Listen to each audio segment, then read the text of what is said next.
안녕하세요. 고현웅입니다. 반갑습니다. 오늘 말씀드릴 거는 이제 지난 시간에 말씀드린 걸 약간 한번 리뷰해 보고요.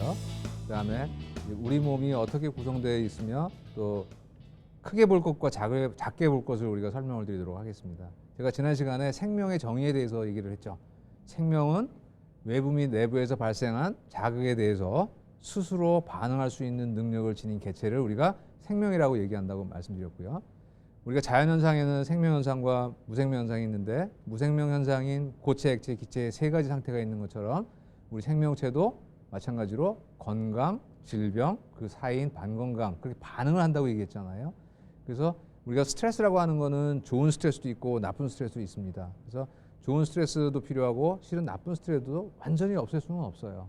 그래서 우리가 어떻게 반응하냐가 중요하다고 말씀을 드린 거고요. 그래서 병이라고 하는 것은 우리가 병으로 반응하는 거라고 그랬죠.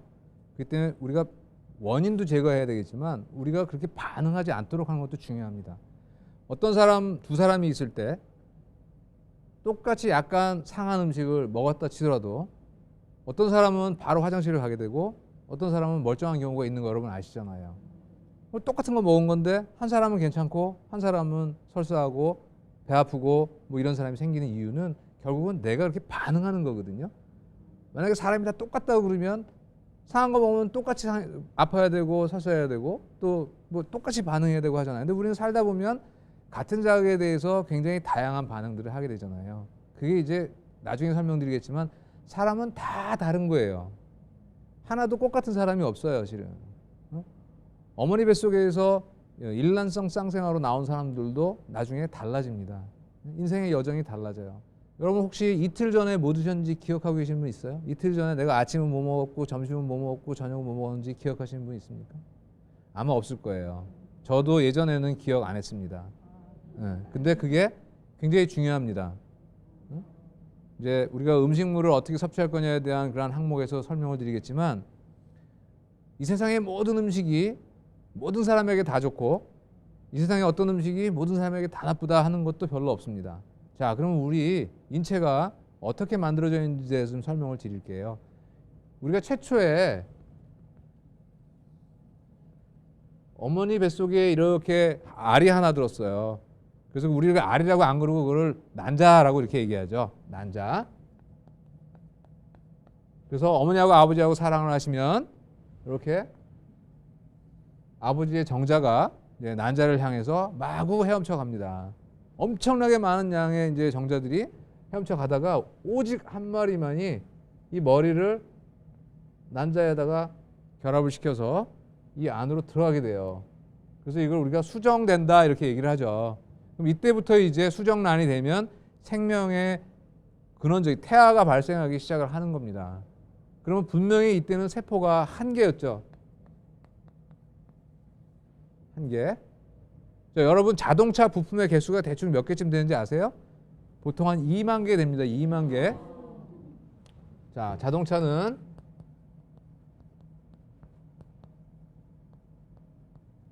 2만 개가 부품이에요. 그럼 비행기는 몇 개쯤 될까요?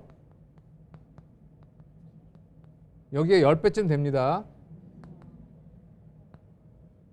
그러면 자동차 값의 10배쯤 될까요?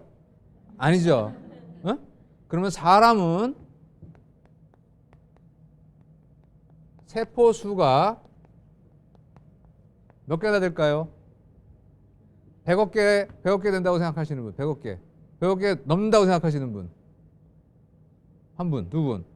100억 개 안 된다고 생각하시는 분. 자, 답을 알려드릴게요. 자, 60에서 70.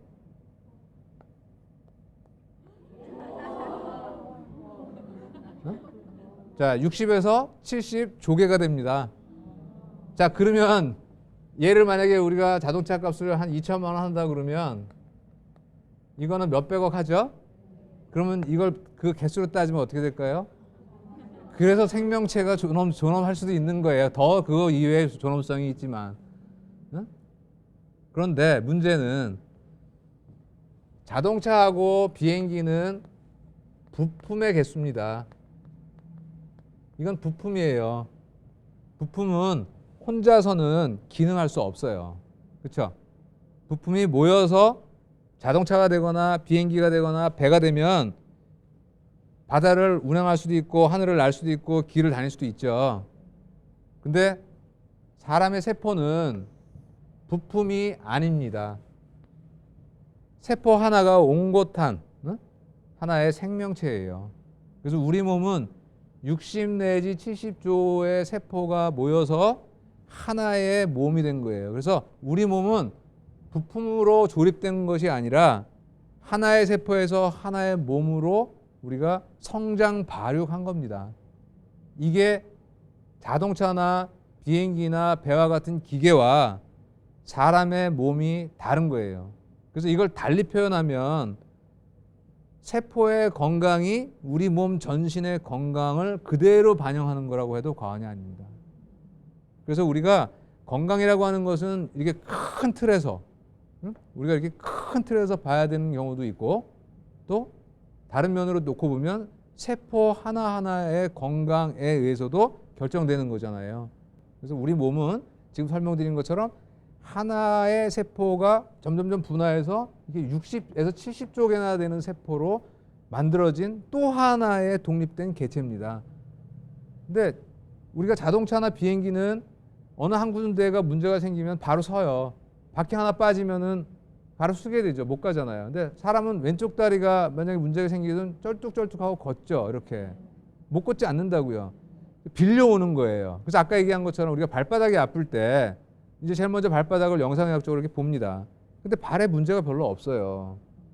그러면 이제 발 말고 찾아야 되잖아요. 그죠? 발 말고 찾아야 되니까 가까운 동네부터 찾기 시작을 해요. 그래서 문제가 없어요. 근데 나중에 보면요. 그 사람의 턱에 문제가 생겨서 발바닥이 아플 수 있습니다. 자, 그 원리를 한번 얘기해 볼게요. 우리 지나가는 사람들 중에 보면은 이렇게 똑바로 서서 걷는 사람도 있지만 목을 이렇게 앞으로 빼고 어깨를 이렇게 올리고 이러고 걷는 사람도 있습니다. 꽤 많아요. 전체 인구의 30%가 넘습니다. 그래서 대개 이제 사각턱을 가진 사람들이 많이 그래요. 그 얘기는 무슨 얘기냐면 요게 짧다는 얘기예요. 여러분 요게 짧다는 얘기는 이 안에 혀가 들어있잖아요. 입 안에. 그 혀가 차지하는 공간이 좁다는 뜻이에요. 근데 혀는 혀 뒤쪽으로 기도하고 식도가 있어요. 그래서 좁으면은 혀가 앞으로 나오지 못하니까 뒤로 도망갑니다. 뒤로 도망가면 기도가 좁아져요. 그럼 여러분 숨을 잘 못 쉬게 되면 죽잖아요. 2분만 숨 못 쉬면. 그래서 우리 몸에서 가장 우선이 되는 기능이 숨 쉬는 거예요. 2분만 숨 못 쉬면 죽어요. 우리가 2시간 밥 먹어도 안 죽죠? 이틀 밥 먹어도 안 죽어요. 2주일 안 먹어도 안 죽습니다. 근데 숨은 2분 못 쉬면 죽어요. 그래서 호흡에 관련되어져 있는 부분에 이상이 생기면 바로 반응을 해요. 그래서 기도를 확보하기 위해서 목을 앞으로 빼는 겁니다. 이건 뒤에 나중에 상세히 또 설명을 드릴 거예요. 그래서 턱이 좁으면 목을 앞으로 뺍니다. 자, 여러분 이 머리의 무게가 얼마나 나갈까요? 볼링공 하나의 무게예요. 볼링공 하나. 근데 여러분 볼링공을 하루 종일 이렇게 손으로 들고 다니라고 누가 시키면 들고 다니실 수 있는 분 계십니까? 하루 종일. 그죠? 없죠? 근데 여러분은 지금 들고 계세요. 여러분 들고 계신다고요. 그게 왜 가능하냐? 머리를 척추가 이렇게 받치고 있잖아요. 그 주위에 있는 근육들이 팽팽하게 균형을 이루어서 머리가 제 위치에 있는 거예요. 근데 만약에 얘가 문제가 생겨서 목을 앞으로 빼게 되면 무게중심이 앞으로 이동하니까 뒤에 있는 근육들이 전부 머리를 안 떨어지게 잡아당기겠죠. 그래서 처음에는 뒤쪽에 있는 근육들이 목 뒤쪽에 있는 근육들이 긴장을 합니다. 그게 이제 점점점 힘을 빠지잖아요. 얘가 힘이 들잖아요. 그러면 등에서 빌려와요. 야, 등 너도 좀 도와줘. 그러다가 좀 지나면 야, 등도 안 되겠어. 허리 빌려줘. 좀 지나면 어떻게 해요? 엉덩이, 허벅지, 종아리로 내려가요. 그러면 종아리가 우리 지나다 보면 이제 이렇게 보고 배처럼 볼록 나온 사람들 있잖아요. 그 사람들이 그게 대부분 다 환자예요. 그럼 그 종아리 근육이 긴장을 하게 되면 종아리 근육이 발뒤꿈치를 타고 우리가 족궁이라고 하는 데로 연결이 됩니다. 그래서 종아리 근육이 과긴장을 하게 되면 족궁이 이게 펼쳐지게 되면서 족저근막염이라고 하는 그러한 문제가 생겨서 발바닥이 아플 수가 있어요. 그렇다 그러면 우리가 어디가 아플 때 그 아픈 부분만 바라다 보면 잘 고칠 수 있는 질병도 있지만 그 아픈 부분만 바라다 보면 잘 못 고칠 확률도 있다는 뜻이잖아요. 그래서 우리는 전체를 봐줘야 한다 이 뜻입니다. 왜? 우리 몸은 하나에서 시작해서 60 내지 70조개나 되는 세포들로 구성된 또 하나의 독립적인 생명체이기 때문에 그렇습니다. 우리는 조립되지 않았어요. 팔 갖다 붙이고 머리 갖다 붙이고 눈 끼우고 이렇게 해서 만들어진 존재가 아니에요. 응? 세포들이 서로 유기적으로 그 기능을 다 서로 돕고 하면서 말해주는 거거든요. 그래서 나중에 또 설명을 드리겠지만 세포는 세포 사이에 말을 해요. 정보를 전달합니다. 응? 그래서 그 정보를 우리는 옆 사람하고 말로 전달하잖아요. 그러니까 유일하게 말로 옆에 있는 개체하고 우리가 의사소통하는 거는 사람밖에 없어요. 자, 그래서 그러한 정보들을 만들어내는 모든 시초는 어디서 출발해요? 여기서 출발한 거예요. 어머니의 난자와 아버지의 정자가 만난 저 하나의 세포 속에 여러분들이 60 내지 70조개의 그러한 많은 세포들이 작용할 수 있는 모든 정보가 여기 하나에 담겼던 거죠. 저기서 시작한 거예요. 어머니의 DNA와 아버지의 DNA가 결합을 해서 그 결합체에 의해서 우리가 타고난 그런 유전적인 정보들이 발현되면서 개체가 커지고 필요한 기관이 생기고 그렇게 해서 우리가 사람이 되는 거죠. 그래서 뭐가 중요하냐? 즉 그래서 우리 유전자라는 게 중요한 겁니다. 유전자. 그래서 우리 몸은 부모님으로부터 물려받은 유전자라고 하는 것을 누구나가 다 가지고 있는 거죠. 또 우리는 후세대에 물려주는 거예요. 각 세포마다 유전자를 다 가지고 있어요. 그래서 그 유전자가 어떻게 작용하느냐인데, 자 이제 여기 계시는 분들은 제가 보니까 전부 다 여성분들이에요. 근데 이제 여성분들이 알아두셔야 될 게 있어요. 여성분들이 나쁜 거를 드시거나 나쁜 일을 하면 남자들이 나쁜 거를 하는 것보다도 더 후세에 미치는 영향이 큽니다. 그 원리를 설명드릴게요. 자, 제가 아까 막간에 미토콘드리아라는 얘기했죠.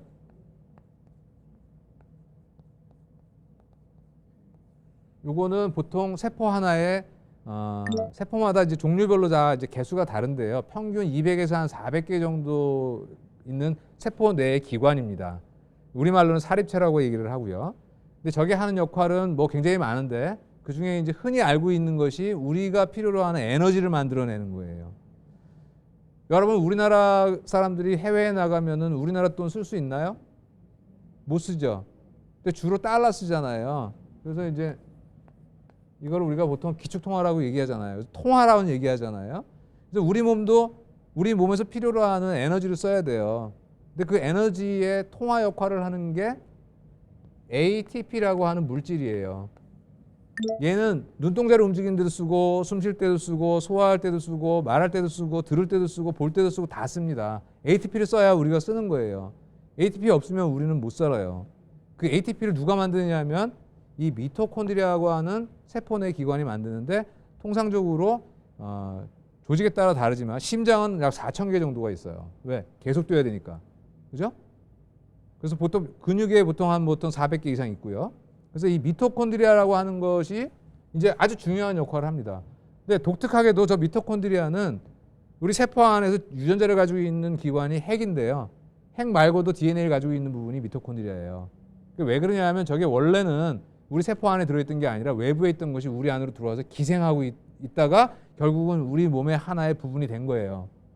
제가 이 말씀을 왜 드리고 왜 여성분들이 중요하다고 얘기하냐면 난자는 원래 이 안에 미토콘드리아를 이렇게 갖고 있어요. 많아요. 난자 미토콘드리아가 다른 조직에 비해서. 정자는 미토콘드리아를 어디 갖고 있냐면 정자가 꼬리를 막 흔들어야 이제 찾아가잖아요. 난자를. 그때 에너지가 많이 필요하죠. 어디에 많이 필요할 것 같아요? 꼬리에 필요하잖아요. 꼬리를 막 흔들어야 되니까. 그래서 여기 다 들어있어요. 그래서 이게 수정을 딱 하는 순간에 꼬리를 뗍니다. 그러니까 아버지의 미토콘드리아는 절대로 물려받을 수가 없어요.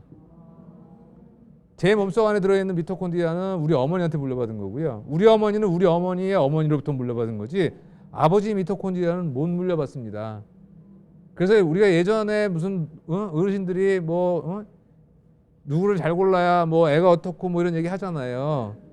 이게 결국은 그게 경험적으로 얘기한 거지만 실질적으로는 그게 의학적으로 근거가 있는 얘기죠. 이 미토콘드리아는 지금 말씀드린 것처럼 굉장히 중요한 역할을 하고, 이 미토콘드리아는 원래 자기가 가지고 있는 유전자를 가지고 있어요. 그래서 이 유전자라는 걸 왜 말씀을 드리냐면, 우리 몸에서 필요로 하는 모든 물질을 만들 때 그냥 마구 만드는 게 아니에요. 우리가 집을 질 때에도 제일 필요로 하는 게 뭡니까? 제일 먼저 해야 되는 게 설계도가 있어야 되잖아요.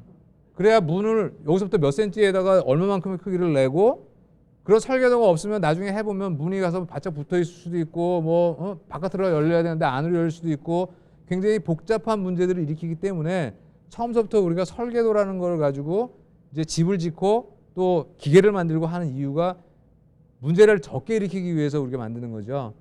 하물며 그런 기계나 집을 질 때에도 그런 오류를 범하지 않기 위해서 설계도를 만드는데, 만물의 영장인 사람을 만드는 데 있어서 사람이 이렇게 복잡한, 우리가 1초에 생화학적 반응을 약 10만 번 정도 해야 되거든요. 10만 가지 정도를. 그렇게 복잡한 기능을 해야 하는 사람을 만들 때 설계도가 없이 만들었겠어요? 그 설계도가 바로 유전자예요.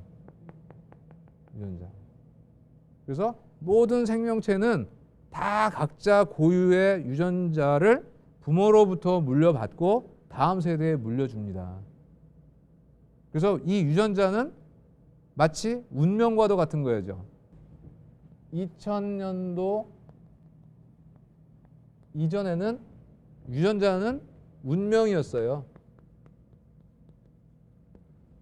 아, 우리 아버지 어머니가 다 당뇨야. 그럼 나도 당뇨 걸릴 거야. 근데 물론 확률은 높아요. 운명적으로 유전자는 그대로 발현될 것이다 라고 우리는 배웠어요, 학교 다닐 때. 그런데 이제 1993년도쯤 해가지고 이 유전자 중에 DNA라고 하는 거를 최초로 그 이중 나선형 구조를 발견한 왓슨이라는 사람이 미국 의회에서 연설을 한 다음에 지놈 프로젝트라는 거를 하기 시작했습니다. 미국에서. 유전자 지도를 읽는 거예요. 도대체 유전자가 뭐가 어떤 배열로 이루어졌기 때문에 그렇게 복잡한 기능들을 하고 할까? 그걸 읽어보자. 그래가지고 엄청난 돈을 들여서 이제 그걸 했습니다. 2003년도쯤 해가지고 마무리가 됐어요. 근데 이제 비난의 목소리가 나오기 시작한 거예요. 야, 그렇게 돈을 많이 들였는데 읽어서 뭐 할 거야? 읽은 다음에는 이렇게 돼버린 거죠. 그때 혜성과도 같이 나타난 학문이 있습니다. 그 학문이 후생 유전학이에요.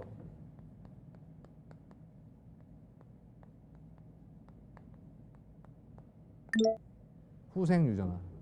저게 무슨 뜻이냐면, 유전자 자체는 우리가 못 바꿉니다. 아직은. 바꿀 수는 있지만 위험해서 못 바꿔요. 이게 어디로 갈지 모르니까. 줄기세포도 그 얘기가 나오는 거거든요. 윤리적인 문제가 있고 하는 게. 그런데 유전자 자체는 못 바꾸더라도 이 유전자에 그려져 있는 설계도를 바탕으로 다음 거를 만들 때 조금씩 바뀌어지는 거를 우리가 발견한 거예요. 그래서 이제는, 예전에는 문제를 해결할 때 유전자까지 접근할 수 없었어요. 왜? 유전자라는 걸 읽을 수가 없었기 때문에. 그런데 지놈 프로젝트라는 걸 통해서 유전자를 읽으면서 유전자에 관련되어져 있는 학문들이 굉장히 많이 이제 발전하기 시작합니다. 그래서 지금은 약물도 어떻게 작용하는지를 규명하기 위해서는 유전자하고의 어떠한 작용을 하는지를 규명하는 그런 단계까지 왔어요. 그래서 우리나라에서 유명한 기업이 한 군데 있는 중소기업인데, 그 기업 같은 경우에는 한 번의 검사로 약 20가지 정도의 질병을 검사를 하고, 그 질병이 어느 단계까지 갔는지도 유전적인 걸 통해서 알아낼 수 있는 기술을 개발하는 회사들도 있어요. 그래서 이제는 우리나라가 IT 강국만 되는 것이 아니라 향후에는 이제 바이오 테크놀로지, BT의 강국으로도 갈 겁니다. 그러니까 여러분들은 그것의 수혜를 받을 수 있는 첫 번째 세대일 가능성이 상당히 높습니다. 그래서 유전자라고 하는 것은 앞으로 우리가 그 생명 현상이라고 하는 것을 지탱하는 가장 기초적인 부분이기 때문에, 이제 먼 다른 동네 얘기가 아니라 여러분들이 지난 시간에 말씀드린 건강을 관리하는 Do It Yourself에 있어서 굉장히 중요한 지표로 작용할 가능성이 많습니다. 그리고 이 유전자를 어떻게 우리가 관리할 것이냐가 굉장히 중요하죠. 왜? 예전에는 유전자를 관리할 수 없었어요. 운명적으로 엄마 아버지가 나한테 물려준 걸로 끝났기 때문에. 그렇지만 이제는 관리하는 시대에 돌입을 한 겁니다. 그래서 제가 뭐라고 그랬습니까? 제가 이제 원래 이 기본적으로 낫는다 건강법으로 이 명칭을 지으려고 그랬어요. 뭐뭐 하면 낫는다. 예를 들자면 먹으면 낫는다. 그죠? 우리가 좋은 거를 먹으면, 어떤 방법으로 먹으면, 그 다음에 숨 쉬면 낫는다. 숨을 잘 쉬는 거야. 아까 숨을 잘못 쉬면 어떻게 한다고? 목 앞으로 빼고 다닌다 그랬잖아요. 그죠? 목 앞으로 빼면 목도 아프고 어깨도 아프고 허리도 아프고 발바닥도 아파진다 그랬죠. 그 다음에 자면 낫는다. 우리 인생의 3분의 1은 자잖아요. 그러니까 잘 자고 일어나면 그 다음날 어떻게 돼요? 굉장히 기분이 좋고 몸이 가볍잖아요. 잘못 자고 난 날은 기분부터 나쁘죠. 어? 누가 그때 한마디 하면 아침서부터 화가 나죠. 어? 그러니까 잘 자야 돼요. 자는 동안에 우리가 낮 동안에 받은 모든 손상을 우리가 회복합니다. 그 다음에 또 움직여야 나아요. 여러분은 식물 아니잖아요. 꽃 아니죠. 어? 여자분들은 꽃이라고 되게 편하지만 실은 움직이는 꽃이란 말이에요. 그러니까 동물이에요. 동물은 식물하고는 달라요. 식물은 심을 식자를 쓰기 때문에 이렇게 꼽혀 있어야 돼요. 얘를 이렇게 뺐다 꼈다 하면 어떻게 돼요? 죽죠. 그러니까 얘는 함부로 움직이면 안 돼. 그래서 식물이에요. 움직이면 죽습니다. 동물은 거꾸로예요. 안 움직이면 문제 생기는 거예요. 그래서 움직이면 낫는다. 그 다음에 이제 빼면 낫는다죠. 우리 몸에 들어온 것 중에 정상적으로 들어온 것 중에서도 우리가 생화학적 반응을 하다 보면 우리 몸에 해로운 물질이 생겨요. 요산 같은 게 생기거나. 그럼 빨리 내보내줘야 되기 때문에 소변 참으면 안 된다는 거예요. 그래서 지금 말씀드린 것처럼 우리가 이런 방법들이 결국은 아까 이렇게 자동차는 2만 개, 비행기는 20만 개, 사람은 60조에서 70조나 되는 세포들로 구성되어 있는 이렇게 복잡한 인체가 건강하게 반응할 수 있도록 유전자를 우리가 조절해야 되겠다 하는 얘기입니다. 그래서 제가 여러분들한테 제시해드리는 건강법은 유전자 조절 방법이라고 해도 과언이 아니에요. 근데 그 유전자를 무슨 특수한 시약을 통해서 우리가 하는 게 아니라 수천 년 동안 내려온 우리 섭생, 또 매일매일의 생활의 태도, 이런 것들이 결국은 유전자에 영향을 주는 요소임이 밝혀졌어요. 그러니까 여러분들이 do it yourself 하는데 좀 더 이제 과학적인 근거를 가지고 do it yourself를 하게 되는 거죠. 그래서 제가 이제 앞으로 말씀드릴 것들은 구체적으로 먹는 것이 또는 숨 쉬는 것이, 움직이는 것이, 또 자는 것이, 빼는 것이 어떻게 유전자에 영향을 주고 어떻게 밸런스를 유지시킬 것인가에 대해서 상세히 설명을 드리도록 하겠습니다. 감사합니다.